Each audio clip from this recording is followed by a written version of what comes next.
Magandang oras po sa lahat ng mga supporters, viewers at mga friends ng channel ni Jeff the Blind Explorer. Ay, hindi man ako nakapag-ayos ng buhok. Ay, so matagal na tayong walang mga audiobooks na ina-upload dito sa ating channel. But now, meron po tayong i-upload na libro. Ito po ay tungkol sa Anatomy Book Series, At ito po ang kanyang introduction. So sana po ay manood po kayo at tulungan nyo pa si Jeff the Blind Explorer upang ma-achieve ang ating goal na makamit ang ating WH. Ayan, maraming salamat guys. Ito pong muli si Jeff the Blind Explorer, ang inyong kaibigan, sumasa inyo sa episode na ito.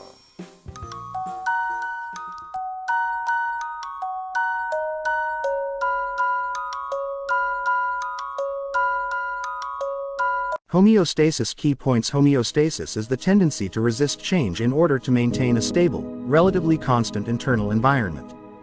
Homeostasis typically involves negative feedback loops that counteract changes of various properties from their target values, known as set points.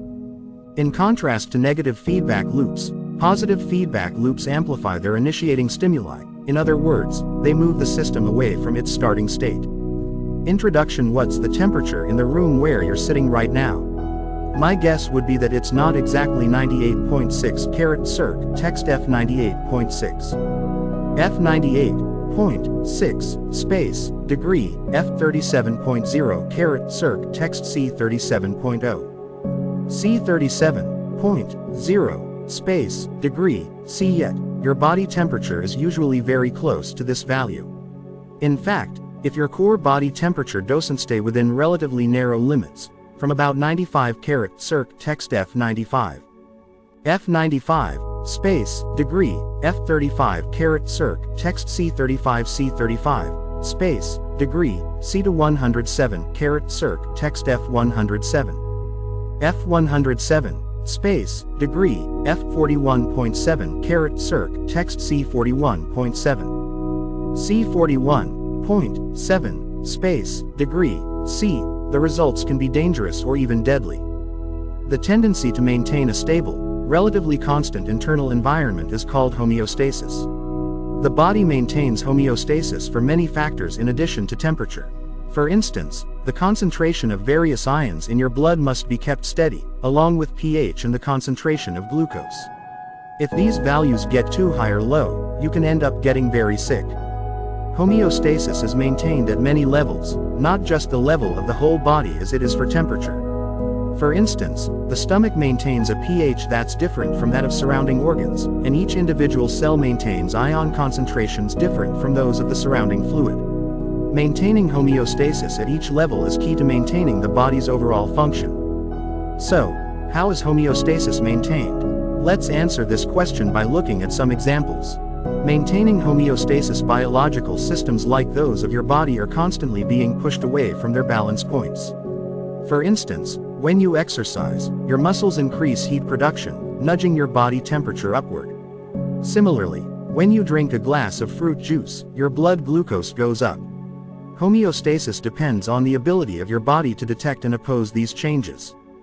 Maintenance of homeostasis usually involves negative feedback loops. These loops act to oppose the stimulus, or cue, that triggers them.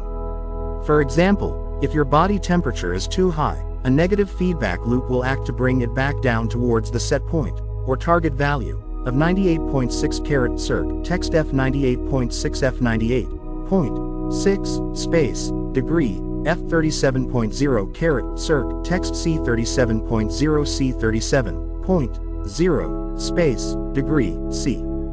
How does this work? First, high temperature will be detected by sensors, primarily nerve cells with endings in your skin and brain, and relayed to a temperature regulatory control center in your brain. The control center will process the information and activate effectors, such as the sweat glands, whose job is to oppose the stimulus by bringing body temperature down. Homeostasis. Of course, body temperature doesn't just swing above its target value, it can also drop below this value.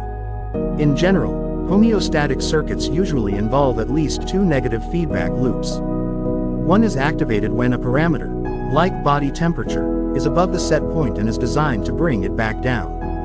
One is activated when the parameter is below the set point and is designed to bring it back up. To make this idea more concrete, let's take a closer look at the opposing feedback loops that control body temperature. Homeostatic responses in temperature regulation. If you get either too hot or too cold, sensors in the periphery and the brain tell the temperature regulation center of your brain, in a region called the hypothalamus, that your temperature has strayed from its set point. For instance, if you've been exercising hard, your body temperature can rise above its set point, and you'll need to activate mechanisms that cool you down. Blood flow to your skin increases to speed up heat loss into your surroundings, and you might also start sweating, so the evaporation of sweat from your skin can help you cool off. Heavy breathing can also increase heat loss. Homeostasis, on the other hand, if you're sitting in a cold room and aren't dressed warmly, the temperature center in the brain will need to trigger responses that help warm you up. The blood flow to your skin decreases, and you might start shivering so that your muscles generate more heat. You may also get goosebumps, so that the hair on your body stands on end and traps a layer of air near your skin, and increase the release of hormones that act to increase heat production. Can homeostatic responses affect behavior? Notably, the set point is not always rigidly fixed and may be a moving target. For instance, body temperature varies over a 24-hour period, from highest in the late afternoon to lowest in the early morning. 22 start superscript 2 end superscript. Fever also involves a temporary increase in the temperature set point so that heat-generating responses are activated at temperatures higher than the normal set point. 33 start superscript 3 end superscript.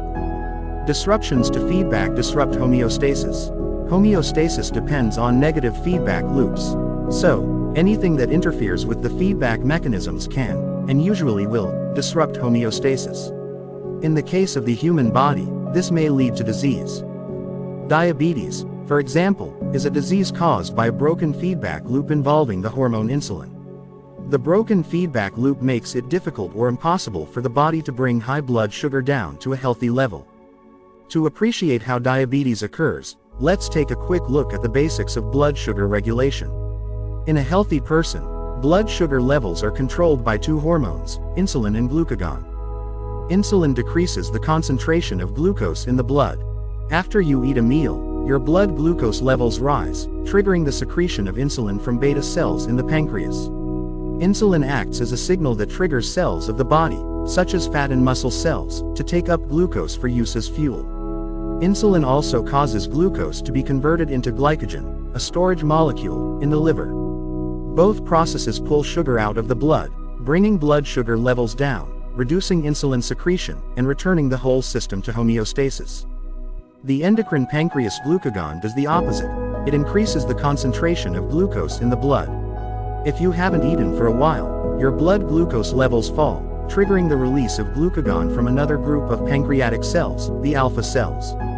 Glucagon acts on the liver, causing glycogen to be broken down into glucose and released into the bloodstream, causing blood sugar levels to go back up. This reduces glucagon secretion and brings the system back to homeostasis. Diabetes happens when a person's pancreas can't make enough insulin, or when cells in the body stop responding to insulin, or both. Under these conditions, body cells don't take up glucose readily, so blood sugar levels remain high for a long period of time after a meal. This is for two reasons. Muscle and fat cells don't get enough glucose, or fuel. This can make people feel tired and even cause muscle and fat tissues to waste away. High blood sugar causes symptoms like increased urination, thirst, and even dehydration. Over time, it can lead to more serious complications. 5 start superscript 4, 5 end superscript. Positive feedback loops. Homeostatic circuits usually involve negative feedback loops. The hallmark of a negative feedback loop is that it counteracts a change, bringing the value of a parameter, such as temperature or blood sugar, back towards its set point. Some biological systems, however, use positive feedback loops. Unlike negative feedback loops, positive feedback loops amplify the starting signal. Positive feedback loops are usually found in processes that need to be pushed to completion, not when the status quo needs to be maintained. A positive feedback loop comes into play during childbirth. In childbirth, the baby's head presses on the cervix, the bottom of the uterus, through which the baby must emerge, and activates neurons to the brain. The neurons send a signal that leads to release of the hormone oxytocin from the pituitary gland. Oxytocin increases uterine contractions, and thus pressure on the cervix. This causes the release of even more oxytocin and produces even stronger contractions. This positive feedback loop continues until the baby is born. Homeostasis image credit. OpenStax College, Anatomy and Physiology, CC by 4.0. Tissues, organs and systems. Key points. Humans, and other complex multicellular organisms, have systems of organs that work together, carrying out processes that keep us alive. The body has levels of organization that build on each other. Cells make up tissues, tissues make up organs, and organs make up organ systems. The function of an organ system depends on the integrated activity of its organs. For instance, digestive system organs cooperate to process food. The survival of the organism depends on the integrated activity of all the organ systems, often coordinated by the endocrine and nervous systems. Introduction. If you were a single-celled organism and you lived in a nutrient-rich place, staying alive would be pretty straightforward. For instance, if you were an amoeba living in a pond, you could absorb nutrients straight from your environment. The oxygen you would need for metabolism could diffuse in across your cell membrane, and carbon dioxide and other wastes could diffuse out. When the time came to reproduce, you could just divide yourself in two.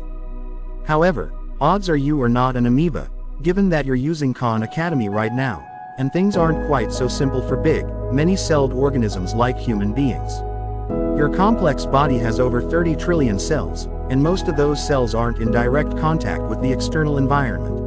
11 start superscript 1, end superscript. A cell deep inside your body, in one of your bones, say, or in your liver, can't get the nutrients or oxygen it needs directly from the environment. How, then, does the body nourish its cells and keep itself running? Let's take a closer look at how the organization of your amazing body makes this possible.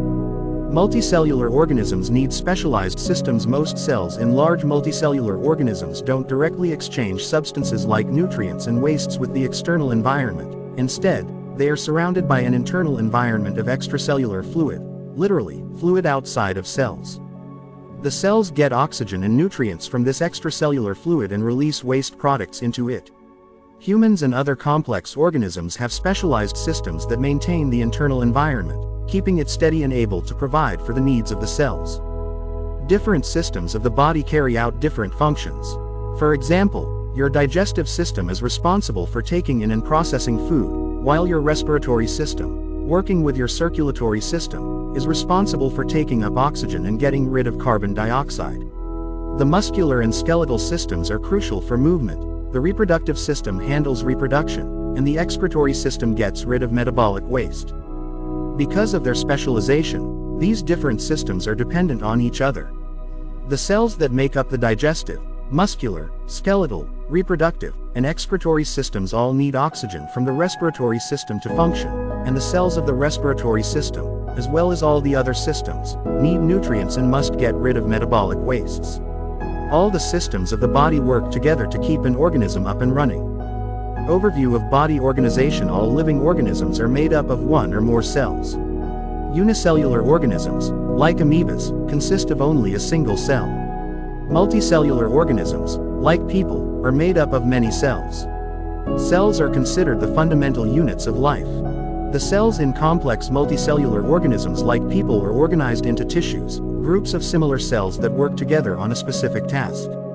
Organocell structures made up of two or more tissues organized to carry out a particular function, and groups of organs with related functions make up the different organ systems. Levels of structural organization of the human body. At each level of organization, cells, tissues, organs, and organ systems, structure is closely related to function. For instance, the cells in the small intestine that absorb nutrients look very different from the muscle cells needed for body movement. The structure of the heart reflects its job of pumping blood throughout the body, while the structure of the lungs maximizes the efficiency with which they can take up oxygen and release carbon dioxide. Types of tissues. As we saw above, every organ is made up of two or more tissues, groups of similar cells that work together to perform a specific task. Humans, and other large multicellular animals, are made up of 4 basic tissue types: epithelial tissue, connective tissue, muscle tissue, and nervous tissue. Types of tissues. Epithelial tissue. Epithelial tissue consists of tightly packed sheets of cells that cover surfaces, including the outside of the body, and line body cavities.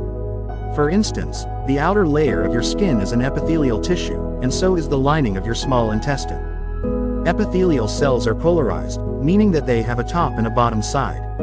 The apical, top, side of an epithelial cell faces the inside of a cavity or the outside of a structure and is usually exposed to fluid or air. The basal, bottom, side faces the underlying cells. For instance, the apical sides of intestinal cells have finger-like structures that increase surface area for absorbing nutrients. Epithelial cells are tightly packed, and this lets them act as barriers to the movement of fluids and potentially harmful microbes. Often, the cells are joined by specialized junctions that hold them tightly together to reduce leaks. Connective tissue. Connective tissue consists of cells suspended in an extracellular matrix. In most cases, the matrix is made up of protein fibers like collagen and fibrin in a solid, liquid, or jelly-like ground substance. Connective tissue supports and, as the name suggests, connects other tissues. Loose connective tissue, shown below, is the most common type of connective tissue. It's found throughout your body, and it supports organs and blood vessels and links epithelial tissues to the muscles underneath. Dense, or fibrous, connective tissue is found in tendons and ligaments, which connect muscles to bones and bones to each other, respectively. Specialized forms of connective tissue include adipose tissue, body fat, bone, cartilage, and blood, in which the extracellular matrix is a liquid called plasma. Animal primary tissues. Muscle tissue. Muscle tissue is essential for keeping the body upright, allowing it to move, and even pumping blood and pushing food through the digestive tract. Muscle cells, often called muscle fibers, contain the proteins actin and myosin, which allow them to contract. There are 3 main types of muscle: skeletal muscle, cardiac muscle, and smooth muscle. Skeletal muscle, which is also called striated, striped, muscle, is what we refer to as muscle in everyday life. Skeletal muscle is attached to bones by tendons, and it allows you to consciously control your movements. For instance, the quads in your legs or biceps in your arms are skeletal muscle. Cardiac muscle is found only in the walls of the heart. Like skeletal muscle, cardiac muscle is striated or striped. But it's not under voluntary control, so, thankfully, you don't need to think about making your heart beat. The individual fibers are connected by structures called intercalated discs, which allow them to contract in sync. Smooth muscle is found in the walls of blood vessels, as well as in the walls of the digestive tract, the uterus, the urinary bladder, and various other internal structures. Smooth muscle is not striped, striated, and it's involuntary, not under conscious control. That means you don't have to think about moving food through your digestive tract. Nervous tissue. Nervous tissue is involved in sensing stimuli, external or internal cues, and processing and transmitting information. It consists of 2 main types of cells: neurons, or nerve cells, and glia. The neurons are the basic functional unit of the nervous system. They generate electrical signals called conducted nerve impulses or action potentials that allow the neurons to convey information very rapidly across long distances. The glia mainly act to support neuronal function. Organs, such as the heart, the lungs, the stomach, the kidneys, the skin, and the liver, are made up of 2 or more types of tissue organized to serve a particular function. For example, the heart pumps blood, the lungs bring in oxygen and eliminate carbon dioxide, and the skin provides a barrier to protect internal structures from the external environment. Most organs contain all 4 tissue types. The layered walls of the small intestine provide a good example of how tissues form an organ. The inside of the intestine is lined by epithelial cells, some of which secrete hormones or digestive enzymes and others of which absorb nutrients. Around the epithelial layer are layers of connective tissue and smooth muscle, interspersed with glands, blood vessels, and neurons. The smooth muscle contracts to move food through the gut, under control of its associated networks of neurons. Organ systems. Organs are grouped into organ systems, in which they work together to carry out a particular function for the organism.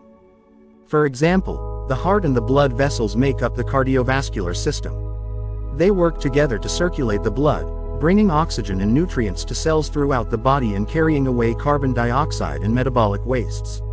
Another example is the respiratory system, which brings oxygen into the body and gets rid of carbon dioxide.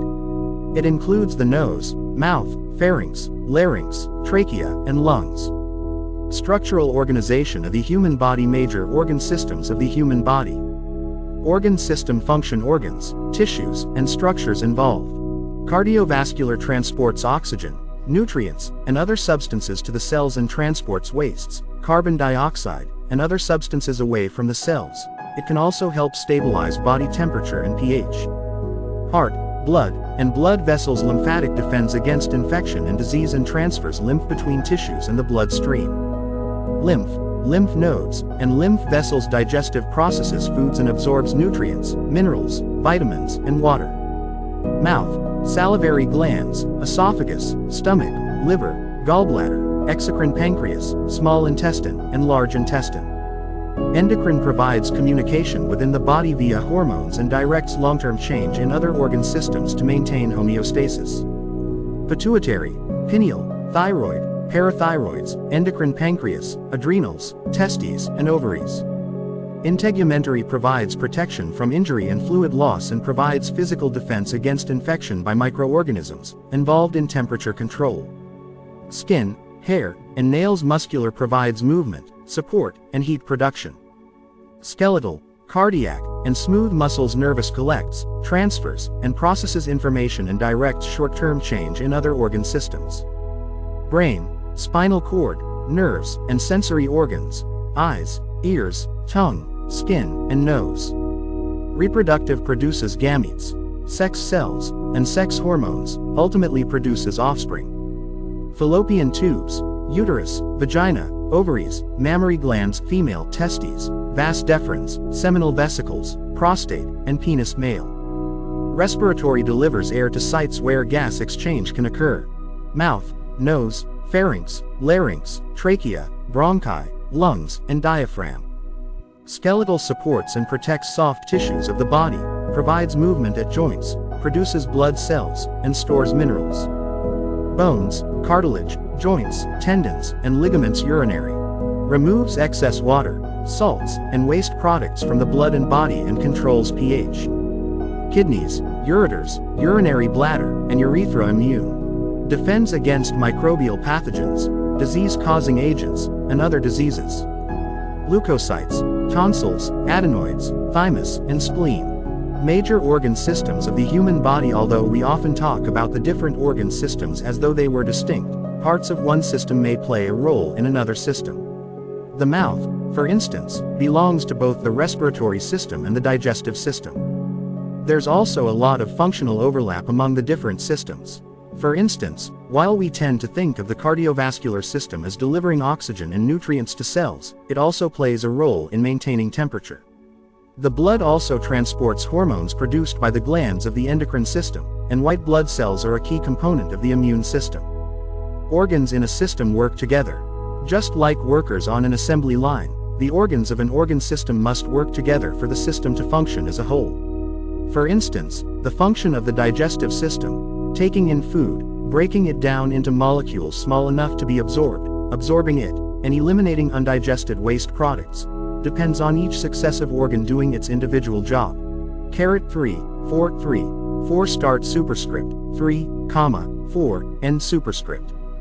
Digestion is the breakdown of food so that its nutrients can be absorbed. It includes both mechanical digestion and chemical digestion. In mechanical digestion, chunks of food are broken into smaller pieces. In chemical digestion, large molecules like proteins and starches are broken into simpler units that can be readily absorbed. Mechanical digestion, along with some initial chemical digestion, takes place in the mouth and stomach. Chewing breaks food into smaller pieces, and the stomach churns the food up into a fluid mixture. The stomach also acts as a storage tank, releasing partially digested food into the small intestine at a rate the small intestine can handle. 4. Digestive systems. The small intestine is the major site of chemical digestion, which is carried out by enzymes released from the pancreas and liver. The small intestine is also the main site of nutrient absorption. Molecules like sugars and amino acids are taken up by cells and transported into the bloodstream for use. The mouth, stomach, small intestine, and other digestive system organs work together to make digesting food and absorbing nutrients efficient. Digestion wouldn't so work well if your stomach stopped churning or if one of your enzyme-producing glands, like the pancreas, decided to take the day off. Organ systems work together, too. Just as the organs in an organ system work together to accomplish their task, so the different organ systems also cooperate to keep the body running. For example, the respiratory system and the circulatory system work closely together to deliver oxygen to cells and to get rid of the carbon dioxide the cells produce. The circulatory system picks up oxygen in the lungs and drops it off in the tissues, then performs the reverse service for carbon dioxide. The lungs expel the carbon dioxide and bring in new oxygen-containing air. Only when both systems are working together can oxygen and carbon dioxide be successfully exchanged between cells and environment. There are many other examples of this cooperation in your body. For instance, the blood in your circulatory system has to receive nutrients from your digestive system and undergo filtration in your kidneys, or it wouldn't be able to sustain the cells of your body and remove the wastes they produce. Control and coordination. Many body functions are controlled by the nervous system and the endocrine system. These two regulatory systems use chemical messengers to affect the function of the other organ systems and to coordinate activity at different locations in the body. How do the endocrine and nervous systems differ? In the endocrine system, the chemical messengers are hormones released into the blood. In the nervous system, the chemical messengers are neurotransmitters sent straight from one cell to another across a tiny gap. Since hormones have to travel through the bloodstream to their targets, the endocrine system usually coordinates processes on a slower time scale than the nervous system, in which messages are delivered directly to the target cell. In some cases, such as the fight or flight response to an acute threat, the nervous and endocrine systems work together to produce a response. Images credit OpenStax College, Biology, CC by 4.0. Body structure and homeostasis review. Key terms. Meaning homeostasis, the tendency to resist change in order to maintain a stable, relatively constant internal environment. Negative feedback loop that acts to oppose the triggering stimulus. Positive feedback loop that amplifies the starting signal. Cell, smallest unit of life tissue made of a group of similar cells that work together on a specific task. Organ structure made up of two or more tissues, organized to carry out a specific function. Organ system, groups of organs with related functions. Maintaining homeostasis. The body maintains homeostasis for many factors. Some of these include body temperature, blood glucose, and various pH levels. Homeostasis is maintained at many levels, not just the level of the whole body as it is for temperature. For instance, the stomach maintains a pH that's different from that of surrounding organs, and each individual cell maintains ion concentrations different from those of the surrounding fluid. Maintaining homeostasis at each level is key to maintaining the body's overall function. Feedback loops. Homeostasis typically involves negative feedback loops that counteract changes of various properties from their target values. An example of a negative feedback loop is body temperature regulation. Example of negative feedback loop. The maintaining of body temperature is an example of a negative feedback loop. When body temperature increases, there are mechanisms that work to decrease temperature, and vice versa. In contrast to negative feedback loops, positive feedback loops amplify their initiating stimuli. In other words, they move the system away from its starting state. Example of positive feedback loop. The ripening of fruit is an example of a positive feedback loop, as ethylene continues to trigger ripening in neighboring fruit. Common mistakes and misconceptions. Negative feedback is not bad for the body. Although the term negative is included, these feedback loops are essential and helpful to the body. In this instance, negative simply means that the feedback loop works to counter the stimulus, or cue, not that the feedback loop is detrimental. Homeostasis is more than just keeping things normal, and the body doesn't always know what is best for itself. The body is constantly regulating itself, and the mechanisms to maintain homeostasis are always in play. Sometimes, however, these homeostatic mechanisms can fail. If the conditions are not corrected, a disease or disorder can result. For example, if the amount of calcium in your blood is not properly regulated and becomes too low, you could develop hypocalcemia. Fun facts: the human body contains nearly 100 trillion cells. There are at least 10 times as many bacteria in the human body as cells. The average adult takes over 20,000 breaths a day. Each day, The kidneys process about 200 quarts, 50 gallons, of blood to filter out about 2 quarts of waste and water. Adults excrete about a quarter and a half, 1.42 liters, of urine each day. The human brain contains about 100 billion nerve cells. Water makes up more than 50% of the average adult's body weight.